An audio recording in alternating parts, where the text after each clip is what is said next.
In September of 1859, the sky caught fire. Not metaphorically, not in one location. Everywhere, from the tropics to the poles, the aurora borealis lit up the night so completely that miners in the Rocky Mountains woke up and started cooking breakfast at 2 in the morning because they thought it was dawn. Telegraph operators across the United States and Europe reported their machines sparking and throwing off sheets of flame, even when completely disconnected from their power sources.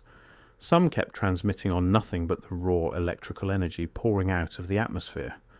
The entire global communications network of the era, the most advanced technology humanity had ever built, was simultaneously destroyed and powered by the same event. It was called the Carrington Event, named after British astronomer Richard Carrington, who happened to be sketching sunspots on the morning of September 1st when he witnessed the largest solar flare ever recorded. He saw a blinding white flash erupt from the sun's surface. He called over a colleague to witness it. By the time that colleague arrived, it was already fading. 18 hours later, the full force of that ejection hit the Earth, and that is the official story. But there is another account of what happened in 1859, one that has never appeared in any peer-reviewed journal, one that was never submitted to any scientific institution, one that was handed down through oral tradition by people who had no telescopes, no magnetometers, no instruments of any kind capable of detecting what Richard Carrington detected from his observatory in Red Hill, England, the Hopi. The Hopi people of the American Southwest have maintained one of the most unbroken chains of oral tradition in the Western Hemisphere. Their cosmological framework does not describe history as a linear progression. It describes history as a series of worlds, each one destroyed and replaced by another. The world we are currently living in, according to Hopi prophecy, is the fourth world. The previous three were each destroyed by catastrophes that correlate, with uncomfortable precision, to geological and climatological events that modern science has independently confirmed. The third world, according to the Hopi, was destroyed by water. Mainstream archaeology dates a period of catastrophic flooding across the American Southwest to roughly 11,000 years ago. The second world was destroyed by ice. Modern science dates the Younger Dryas glaciation event to approximately the same period their oral traditions describe. The first world, the Hopi say, was destroyed by fire from above. So when researchers began cross-referencing Hopi ceremonial records from the mid-19th century, I have to pause here for a second. Because what I just described, that is one case from a much larger pattern. There are 35 documented cases in a document I put together. Different cities, different decades, different types of evidence. Every single one follows the same sequence: discovered, documented, acquired, disappeared. I could not fit all of it into a video. It's in the pinned comment below. Find it before we continue. With the timeline of the Carrington event, something unusual emerged. In 1859, the Hopi were not simply observers of an unusual light show in the sky. Within their ceremonial calendar, the period immediately surrounding the September corresponds to a category of ritual activity they called Pahana Watch. The return of a lost white brother who would come from the east carrying 2 stone tablets that matched the ones the Hopi themselves kept in the village of Aribi. But that is not the part that researchers in the Tartarian framework found most significant. What they found significant is what the Hopi elders refused to say out loud. There is a documented account from 1891, 32 years after the Carrington event, in which a Mennonite missionary named Heinrich Voth was permitted to observe certain Hopi ceremonies in exchange for his assistance in communicating with federal authorities who were threatening to forcibly relocate the Hopi from their ancestral lands. Voth was meticulous. He kept journals. He documented what he saw with an attention to detail that was, frankly, unusual for a man of his era and profession. In those journals, Voth records a conversation with a Hopi elder named Tawaquaptewa, who would later become the village chief of Aribi. Tawaquaptewa was a young man at the time of this conversation, but he was already being groomed for leadership. And when Voth asked him about the events of September 1859, about the lights in the sky and the way the Earth itself seemed to hum for 3 days following the initial event, Tawaquaptewa's response was recorded in Voth's journal as follows. He stopped speaking. He looked at Voth for a long moment, and then he said, in Hopi, a phrase that Voth transliterated phonetically, but could not fully translate. The closest rendering Voth could offer was something like, the buildings that are no longer standing heard it first. The buildings that are no longer standing. In 1891, there were no ruins in the American Southwest that any white scholar had yet formally catalogued or studied. The cliff dwellings at Mesa Verde would not be rediscovered by American explorers until 1888, and even then the full scope of what had been built and then abandoned across the Colorado Plateau would not begin to be understood for another generation. So when Tawaquaptewa spoke of buildings that were no longer standing, Voth assumed he was speaking of older Hopi structures that had collapsed or been abandoned within living memory. But there is another interpretation. The Tartarian framework, which has been systematically excluded from academic discourse, but which continues to attract serious researchers willing to follow the physical evidence rather than the institutional consensus, proposes that the North American continent was, prior to a catastrophic reset event, home to a civilization of significantly greater technological and architectural sophistication than anything the conventional timeline acknowledges.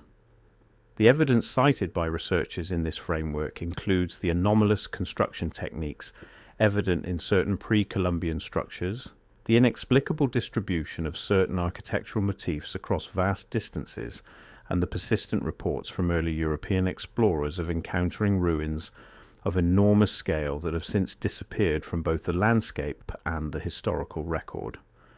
Before I go further, that document in the pinned comment. If you have not found it yet, go there now, because everything I cover in these videos is one piece of a pattern that only becomes visible when you see all 35 cases together. The document shows you the full pattern.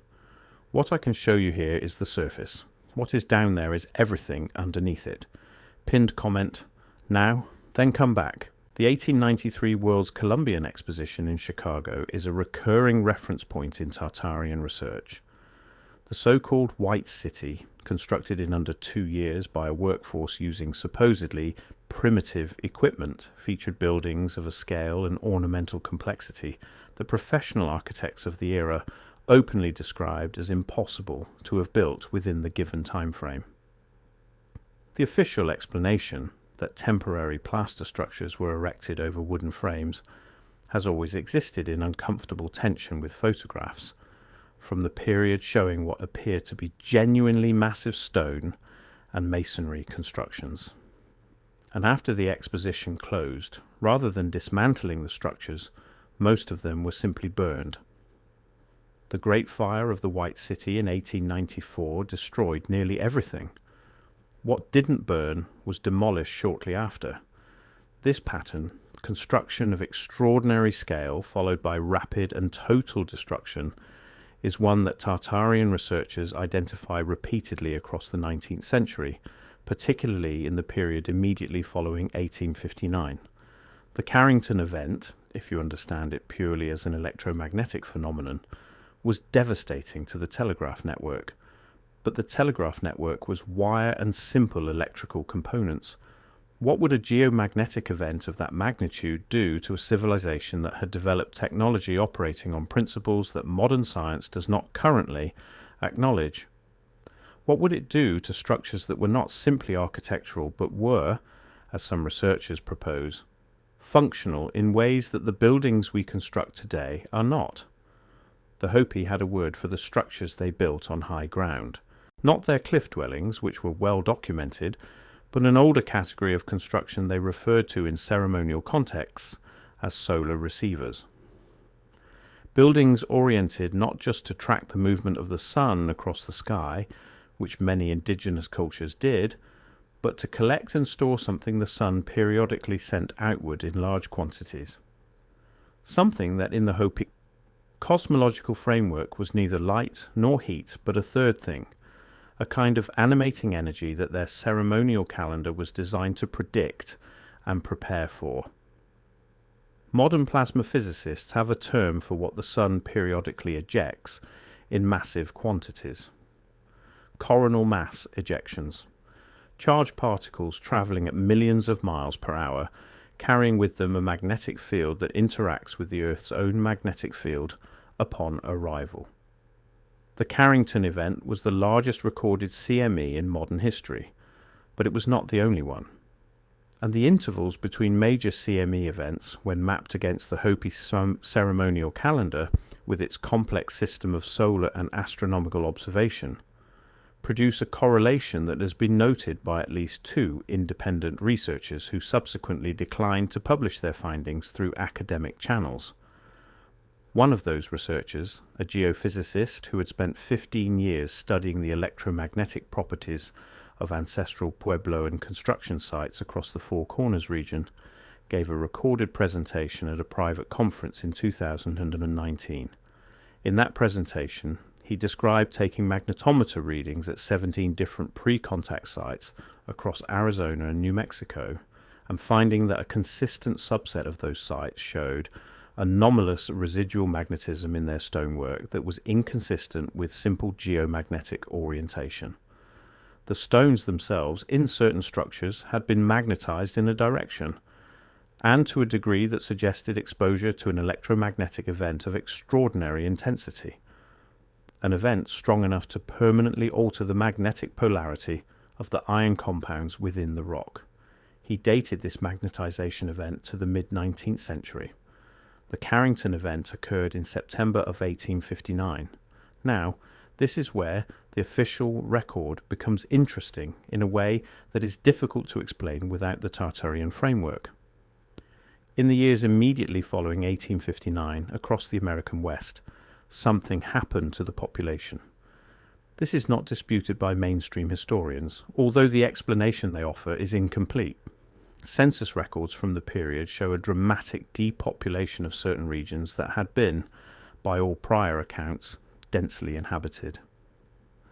The official history attributes this to displacement, disease, forced relocation, and the violence of westward expansion. All of those things were real. All of those things happened. But there is a category of abandonment in the archaeological record of this period that does not fit those explanations. Sites that were not burned by settlers, not besieged, not the subject of any recorded military action or epidemic. Sites that were simply left. Structures abandoned mid-occupation, with material goods and food stores remaining in place, as though the inhabitants had walked out one day and not returned. The Hopi have a term for the people who once inhabited those abandoned sites. They call them the Hisatsinom, the ancient ones. And when Hopi elders are asked in ceremonial contexts why the Hisatsinom left, the answer given is not disease or warfare. The answer, when it is given at all, which is not always, involves a phrase that translates roughly as the singing of the stones changed, and those who could not change with it departed to another place. The singing of the stones changed. In the framework of conventional archaeology, this is treated as metaphor, poetic language encoding some unknown historical event that we may never fully reconstruct. In the Tartarian framework, it is something else. It is a technical description, rendered in the only language available to people whose civilization had developed a relationship with electromagnetic phenomena that our own civilization has not yet publicly acknowledged, describing what happens to a built environment whose functional properties are catastrophically disrupted by a massive external electromagnetic event. The stones stopped singing in 1859 because the Carrington Event hit them first. Richard Carrington published his observations of the September 1st solar flare in the monthly notices of the Royal Astronomical Society in November of 1859. His paper was read, discussed briefly, and then largely set aside. The telegraph networks were repaired, the auroras faded, the world moved on. In the Four Corners region, Hopi ceremonial leaders convened what their oral tradition records as an emergency council. The details of what was discussed at that council are not available to outsiders. They have never been made available to outsiders. When researchers have asked directly what was decided at that council, the response has consistently been a version of the same answer Tawaquaptewa gave Heinrich Wolff 32 years later. Some things are known, some things are kept. And some things are kept because knowing them at the wrong moment, for the wrong reason, is more dangerous than not knowing them at all. The Carrington Event of 1859 was a solar event. That is not disputed by anyone. What remains disputed, or rather what remains unasked by the institutions responsible for asking such questions, is what that event interacted with when it struck the North American continent. Whether the infrastructure it disrupted was limited to copper telegraph wire strung between wooden poles, or whether there was something else here, something built to a different specification, operating on a different principle, designed by people whose understanding of the relationship between solar activity and the built environment was not primitive but sophisticated in ways we have not yet had the honesty to acknowledge. The Hopi kept the records.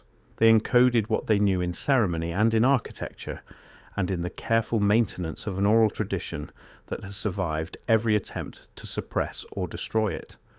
And they decided in 1859 or shortly after that certain parts of what they knew would not be shared with a civilization that had just demonstrated through the events of that September that it no longer had the ears to hear what the stones were saying. What they refused to say out loud is not lost, it is protected. And the question worth sitting with is not whether they were right to protect it. The question is what it means that the sky delivered the same message to every civilization on the planet in September of 1859. And the only ones who understood what that message was are the ones who have been most systematically excluded from the conversation about what it meant.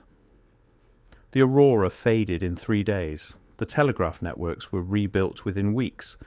And the world that had existed before that September, the full extent of what had been built and understood and inhabited across the American continent, was never fully accounted for again. The buildings that are no longer standing heard it first, and then they were gone.